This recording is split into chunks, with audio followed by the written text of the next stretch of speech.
Everybody, welcome back to our channel. ఈరోజు వీడియోలో మన డైలీ లైఫ్లో మనం ఎక్కువగా యూజ్ చేసే వర్డ్స్ని తీసుకొని దానికి సంబంధించిన కొన్ని ఎగ్జాంపుల్ సెంటెన్సెస్ని ఇంగ్లీష్లో ఎలా చెప్పాలో ఒకసారి చూద్దాం. ఫస్ట్ వన్, ఎవరిని. ఎవరిని అనే వర్డ్ని ఇంగ్లీష్లో హూమ్ ఆర్ హూ అంటే రెండిటికి కూడా మీనింగ్ ఎవరిని. ఈ వర్డ్కి సంబంధించిన కొన్ని ఎగ్జాంపుల్ సెంటెన్సెస్ని ఇంగ్లీష్లో ఎలా చెప్పాలో ఒకసారి చూద్దాం. ఫస్ట్ సెంటెన్స్, నువ్వు ఎవరిని చూసావు. నువ్వు ఎవరిని చూసావు అని అడగాలనుకున్నప్పుడు who did you see. Who did you see అంటే నువ్వు ఎవరిని చూసావు అని. నెక్స్ట్ వన్, నువ్వు ఎవరిని పిలిచావు. నువ్వు ఎవరిని పిలిచావు అనేదాన్ని who did you call. Who did you call అంటే నువ్వు ఎవరిని పిలిచావు. నెక్స్ట్ వన్, నువ్వు ఎవరిని నమ్ముతావు. నువ్వు ఎవరిని నమ్ముతావు అని అడగాలనుకున్నప్పుడు who do you trust. Who do you trust అంటే నువ్వు ఎవరిని నమ్ముతావు.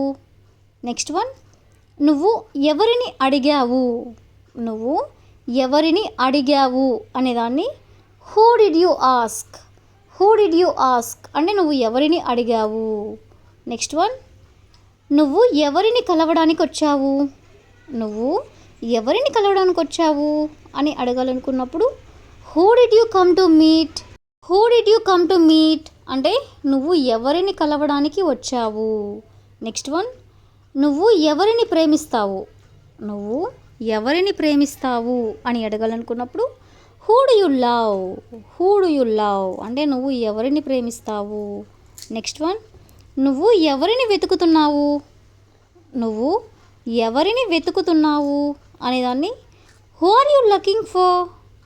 Who are you looking for అంటే నువ్వు ఎవరిని వెతుకుతున్నావు.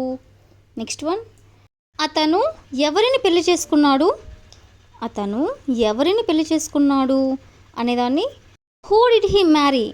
హూ డిడ్ హీ మ్యారీ అంటే అతను ఎవరిని పెళ్లి చేసుకున్నాడు. నెక్స్ట్ వన్, మీరు ఎవరిని ఎంపిక చేసుకున్నారు అంటే ఎవరిని చూస్ చేసుకున్నారు అనేదాన్ని who did you choose. Who did you choose అంటే మీరు ఎవరిని ఎంపిక చేసుకున్నారు. నెక్స్ట్ వన్, నువ్వు ఎవరిని ఎక్కువగా ఇష్టపడతావు. నువ్వు ఎవరిని ఎక్కువగా ఇష్టపడతావు అనేదాన్ని who do you like the most. Who do you like the most అంటే నువ్వు ఎవరిని ఎక్కువగా ఇష్టపడతావు. నెక్స్ట్ వన్, ఆమె ఎవరిని చూసి నవ్వుతుంది. ఆమె ఎవరిని చూసి నవ్వుతుంది అని అడగాలనుకున్నప్పుడు who is she smiling at. Who is she smiling at అంటే ఆమె ఎవరిని చూసి నవ్వుతుంది. నెక్స్ట్ వన్, నువ్వు ఎవరి గురించి మాట్లాడుతున్నావు. నువ్వు ఎవరి గురించి మాట్లాడుతున్నావు అని అడగాలనుకున్నప్పుడు who are you talking about. Who are you talking about అంటే నువ్వు ఎవరిని గురించి మాట్లాడుతున్నావు. నెక్స్ట్ వన్, నువ్వు ఎవరిని సంప్రదించాలి. నువ్వు ఎవరిని సంప్రదించాలి అనేదాన్ని who should you contact. Who should you contact అంటే నువ్వు ఎవరిని సంప్రదించాలి. నెక్స్ట్ వన్, మనం ఎవరిని అడగాలి. మనం ఎవరిని అడగాలి అనేదాన్ని who should we ask. Who should we ask అంటే మనం ఎవరిని అడగాలి. నెక్స్ట్ వన్, నువ్వు ఎవరిని నిందిస్తున్నావు. నువ్వు ఎవరిని నిందిస్తున్నావు అంటే ఎవరిని బ్లేమ్ చేస్తున్నావు అని అడగాలనుకున్నప్పుడు who are you blaming. Who are you blaming అంటే నువ్వు ఎవరిని నిందిస్తున్నావు.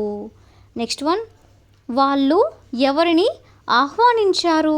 వాళ్ళు ఎవరిని ఆహ్వానించారు అనేదాన్ని who did they invite. Who did they invite అంటే వాళ్ళు ఎవరిని ఆహ్వానించారు. నెక్స్ట్ వన్, నువ్వు ఎవరిని ఎదుర్కోవడానికి సిద్ధంగా ఉన్నావు. నువ్వు ఎవరిని ఎదుర్కోవడానికి సిద్ధంగా ఉన్నావు అనేదాన్ని who are you ready to face. Who are you ready to face అంటే నువ్వు ఎవరిని ఎదుర్కోవడానికి సిద్ధంగా ఉన్నావు. నెక్స్ట్ వన్, అతను ఎవరిని అనుమానిస్తున్నాడు. అతను ఎవరిని అనుమానిస్తున్నాడు అనేదాన్ని who does he suspect. Suspect అంటే అనుమానించడం. హూ డస్ హీ సస్పెక్ట్ అంటే అతను ఎవరిని అనుమానిస్తున్నాడు. సో ఈ విధంగా మనం ఎవరిని అనే వర్డ్కి సంబంధించిన కొన్ని ఎగ్జాంపుల్ సెంటెన్సెస్ని ఇంగ్లీష్లో ఎలా చెప్పాలో తెలుసుకున్నాం కదా. So that's all for today. I hope you all like this video. Thank you for watching.